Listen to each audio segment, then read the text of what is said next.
Alors comment est-ce que tu mesures le temps concrètement? Ça repose sur un phénomène qui se répète, qui est périodique. Avec Julien, on s'est donné le défi de travailler un sujet par semaine en croisant mon regard de designer et son regard de physicien.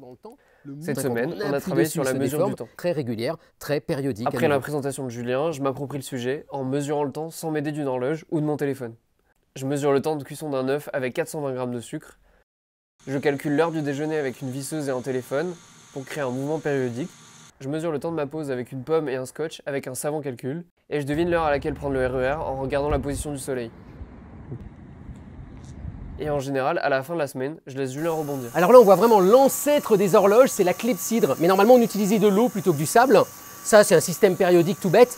Mon préféré, c'est lui, c'est le pendule. Et en fait, l'astuce, c'est d'utiliser un pendule le plus long possible parce qu'il en sera d'autant plus précis.